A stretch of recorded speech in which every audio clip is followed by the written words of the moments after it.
Alright, welcome back Elbing Onliners. My name is Neverduck, and I'm actually going to go over one of my 3 builds that I have for my characters. This one is I don't even know if I can give it a name, but it's basically kind of like a StunLock build. It's good for PVE tanking, it's good for PVP tanking and initiating fights. Really good lockdown build. So just to go over it real quick, the weapon I'm using is Quarterstaff. Use this one, and by the concussive blow, by the 3rd time you hit somebody, it is going to stun them. So there's 1 stun.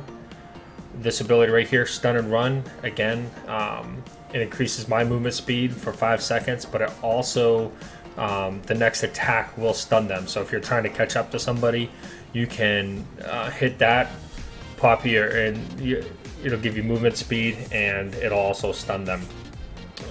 Later on, you can grab this ability, which is a pretty good boosted damage for heavy cleave. This one's kind of it's kind of the exact same thing as this. Yeah, except for this one's in front of you, this one's in a 3-meter radius, so you don't have to worry about if people are behind you. This right here is a root, so again, another CC ability. As you can see, it roots them for 8.9 seconds, and there's a reason why my roots are so long, and I'll tell you in a second. This right here, every 5th normal attack, you'll see a counter up here every time you hit somebody. When it gets to 5, just know you're going to get a stun. So if you're fighting a caster in PVE, or if you're fighting a caster in PvP, you don't do a lot of damage. So you're better off, if you're on that 4th hit, just deselecting somebody, running around until he goes to cast, and then hit him, and that'll stun him and interrupt his cast. So just remember, every ability has some kind of CC or stun.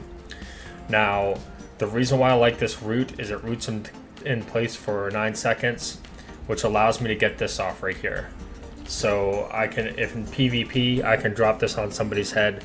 It's a little bit harder to hit if you don't already have them stunned or rooted, because it does take it takes, like, I think you get a little AoE on the ground, so they see a little red circle that they got to get out of, and then it takes a few seconds before it lands. So if you don't already have them rooted, you're not going to get them to catch them with this unless they're really just not paying attention. In PvE, if you need more energy, you can take that or not. But the other thing is, so I just did a dungeon, so I took the toughness, but you had this increased CC duration, which will adjust your times here, and again, increase CC duration. And then once you get to your 5 boots, you'll have increased CC generation as well. For the chest piece, you can take Taunt. If you're somebody who likes to dump your abilities, you can take Energy Drain, which will allow you to gain back your all the energy that you're using, depending on how many people it hits in the area. So if you're surrounded by enemies, definitely pop this, and you'll get a lot of energy back really fast. Taunt, of course, use that when you're in a dungeon and you need that extra aggro help, because the mobs aren't attacking you. This is, I would say, if you're in a 5-man, you're definitely going to want this, because you're going to need that extra threat because you don't do enough damage. The cool thing is you can lock them all down long enough to get the threat you need, and to prevent damage with all your stuns and everything. But you're going to need that to out damage these other casters and stuff. And then of course you can use Life Leech if you want to try that out. I do prefer the stuns though in most situations, but again, once you unlock this, which is unlocked at, let's see what tier it's unlocked. It's unlocked at tier 6, which isn't bad. So right now at tier 1, I just got to get up there, and so I am going to be using learning points to boost it a lot quicker. How come I clicked the wrong one. I'm not at tier 1, that doesn't make sense. There we go. I'm at level 6. Oh no, I'm at level 1. Oh, I can learn this. Sweet. Bear with me, I'm still working on my coffee. So once I get to level 6, I'll be able to unlock that. This is okay, the cartwheel. It's a good way to avoid damage if you have a tendency to wait too long to get out of the way. But if you take damage, you basically become tankier, so it's a good way to help your healers if they're struggling by taking that then although in my opinion, if you can time your stuns correctly, you'll be able to reduce damage as well. A couple other options for chest pieces. If you don't feel you need the energy off this one, it might not be worth it to be using adept sigils to craft it.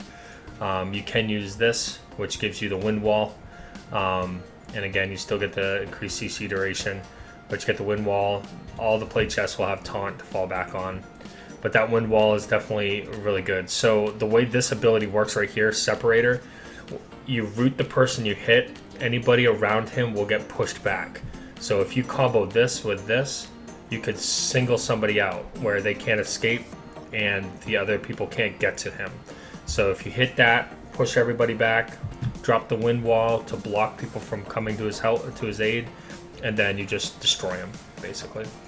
And then another thing is too, you can even jack up if you wanted to go a soldier's armor. You could bring your you can take Fury, and basically you get a 10% damage bonus and 10% crowd control duration bonus every time you take damage. So if you're in the thick of things, you pop this, you get huge CC. Like if you want to do the ultimate StunLock build, that is the way to do it. You could literally CC somebody while everybody else just kills them. And if you CC them that long, you might even be able to keep enough damage off yourself to kill them yourself.